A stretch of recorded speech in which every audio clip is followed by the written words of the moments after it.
Hello, everybody, and welcome back. I am the Dependent Fanatic. Thank you for joining me, and this is going to be a lot simpler and easier to retain as a viewer, I think, the SEC schedule breakdown than the Big Ten schedule breakdown was. I did that probably a month or more than a month ago, and I tried to do it team by team, and it just we're doing schedule rankings here, not team reviews, but this does help me in my predictions. So I am going to do all four power conferences now. There's four that are left, and I'm going to do a schedule breakdown for every one of these teams because it does determine how good their record can be, of course. So, the SEC. By the way, if you came here, uh, I'm just a dependent fanatic, but I was watching Michigan football live on the Voice of College Football earlier. Go check them out. They are much better producers than I am. They know their stuff. John Diadamo is heading it up. Great host, knows his stuff, and has two great guests now that have been pretty regular in Ferris Khan and TJ. Man, what was TJ's last name? Sorry, TJ, if you're watching this. I for slipping my mind. But you've been there the longest of the two, helping us out and having great content, all of you. So go over there and give them a like, subscribe, and tell them that Dependent Fanatic sent you over there. If you're a Michigan fan, or if you are an Ohio State fan, or anyone that plays Michigan this season, it's a good channel for you to learn about yours truly, the 12-time national champions, second only to Alabama. Which brings us back to the SEC. All right. SEC schedule ranking is coming up right here and now. The Big Ten doesn't have a program, so I've done the Big Ten already. So I'm kind of comparing the SEC and the Big Ten schedules here in this. The Big Ten doesn't have a program that has scheduled opponents that are 50% or worse in total. But the SEC has two such teams. This has to do with playing weak SEC teams coupled with playing FCS teams. So favorable schedules here, and we're going to start with the worst one and work our way up to the hardest one. There's 16 teams here. Number 16. I got to cross it off so I can keep track because, like I said, I'm the best producer in the world, and I already have this all worked out. Missouri has the worst schedule. They went 11-2 last season, but their opponents from last season went 64-75. That's 46%. That's what they played this season. Of course, teams get better and teams get worse. That's just the simple law of nature there, but they are the worst team. The 10-win teams that they play from last season are at Alabama and then Oklahoma at home. Two of them, that's it. All right, we move on. Number 15 is Auburn. They went 6-7 last season. Weak-ass schedule. Their opponents went 76-78, 49.4%. Now I'm talking Auburn didn't go 6-7 versus that schedule. That's what they went versus last season's schedule. Their new opponents on the new schedule went 76-78 last season. 49.4%. But they do play 4 10-win teams from last season. Oklahoma at home, at Georgia, at Missouri, and at Alabama. So if that's the 15th easiest, all these are tough, just like the Big Ten. All right, let's move on here. 14. Tennessee went 9-4 last season. 71 and 69 their opponents went last season, 50.7%. They are at Oklahoma, have Alabama at home, and at Georgia. That is the third easiest schedule in the SEC. All right, let's move on. Number 13 is Ole Miss. 73 and 66 is what their opponents went last season. 52.5%. At LSU, Oklahoma, and Georgia are the teams that they have coming up, the notable 10-win teams. Of course, Tennessee, who we just listed previously, went 9-4. I was thinking about including them, but 10's a good round number. But I thought about Tennessee after the fact because, well, they're one away, and then the next closest only had 7 wins in the SEC. So I stuck with the round 10 number here. As far as who I'm going to tell you they play that is notable. All right, anyway. Sorry for that. Soliloquy. We have 14, 15, 13. Number 12. Texas, and I've done a deep dive into Texas's football team. I think they're going to be really good, and it's coupled with an easy schedule. And I was wondering, does Texas have a harder schedule than Oklahoma joining this? No. Oklahoma has, I'll just tell you, the second hardest schedule entering the SEC, and Texas has the 12th hardest schedule. They went 12-2 last season, going to the national playoff. Their opponents from last season went 84-70, 54.5%. At Michigan's a big deal of that, 15 wins right there.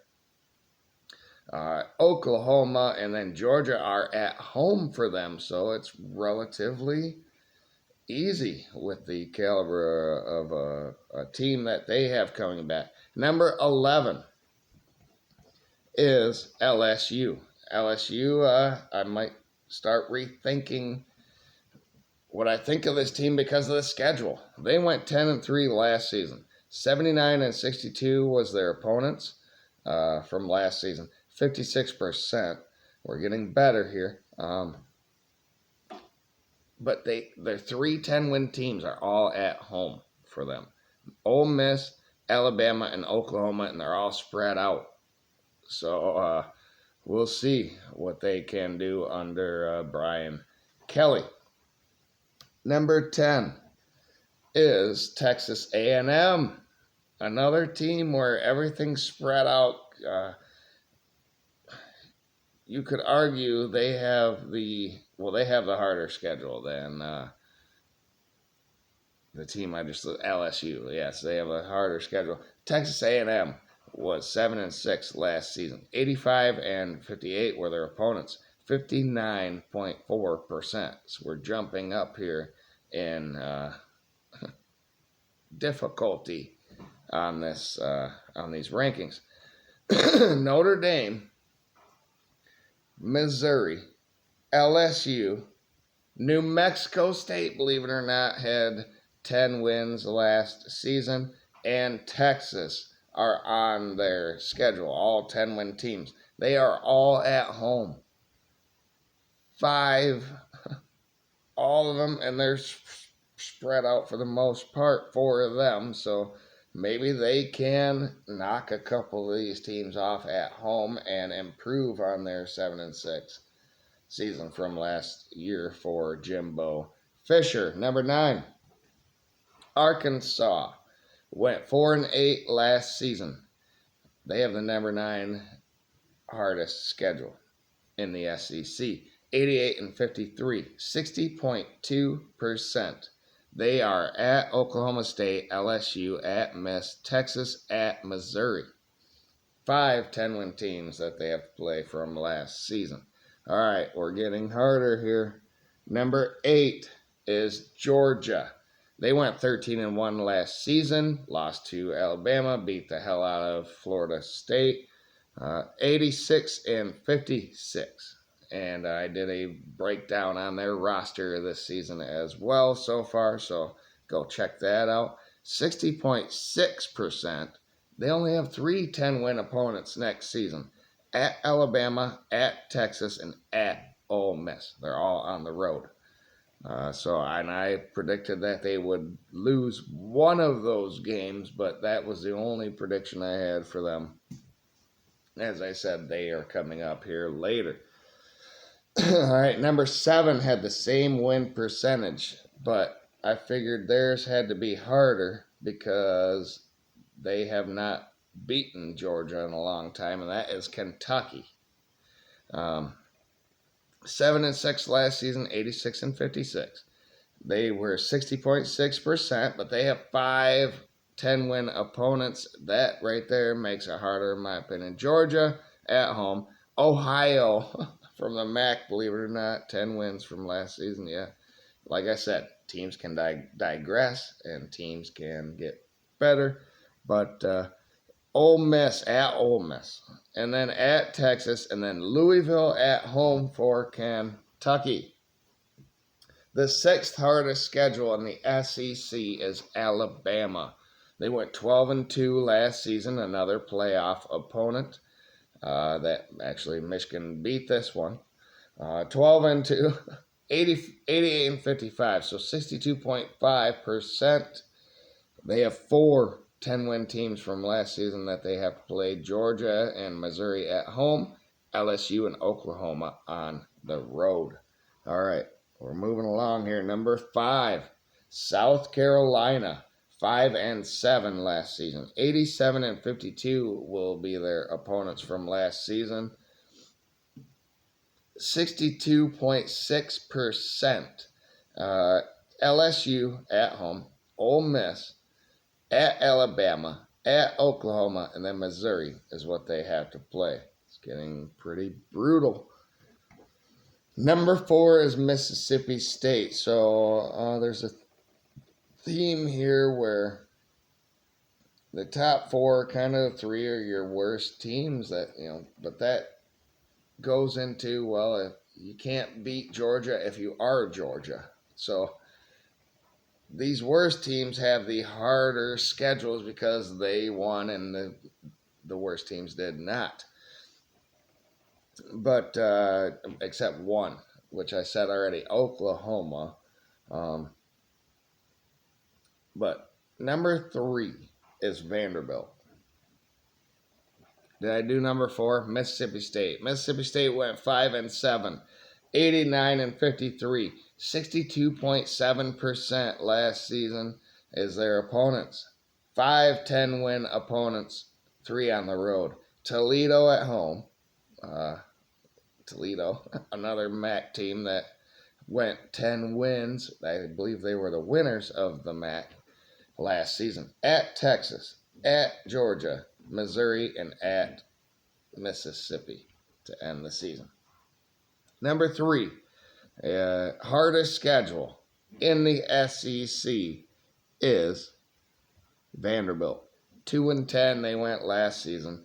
90-53 are their opponents coming back this season. 62.9% win percentage for their opponents.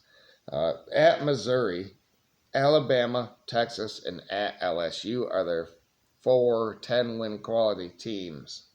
So that means they have a glutton of middling teams that are bowl-like teams the rest of the way. Number 2 is Oklahoma. Like I said, they went 10-4 last season. 94-49 is their opponents this season from last season. 65.7%. Tulane at home. I know they're a 10-win team from the, Sun Belt, right? Or is that the American? Tulane's in the American, right? Texas at home. At Ole Miss. At Missouri. Alabama at home. At LSU. Brutal. Welcome to the SEC, Oklahoma. And then the hardest schedule. If you've been staying tuned, you've been counting off the teams, you know it is Florida. They went 5-7 last season, missed a bowl, and now they have the hardest schedule in the SEC. Not only that, Florida plays the hardest schedule between SEC and Big Ten with a 69% opponent win percentage from last season. But USC plays teams that gained 106 wins on 53 losses, 67%. So right behind. Florida's opponents have only 100 wins, so 6 behind USC, but a better percentage. 145, 69%, as I said. They will play Georgia at Texas, LSU, Ole Miss at Florida State in their last 5 games of this season. That is the most brutal schedule in the SEC and maybe in the nation so far. Like I said, I still have to go through the Big 12 and the ACC, and then do Notre Dame and the the Misfits. But stay tuned for those videos. What do you think about this one? Let me know in the comments. What is the hardest schedule in the SEC in your opinion? Let me know. And go watch the Big Ten ones, even though I kind of bumbled them. They're team by team, like I said. But hopefully you like this version better. And that's what I will do going forward. Thank you, everyone. Have a great day out there.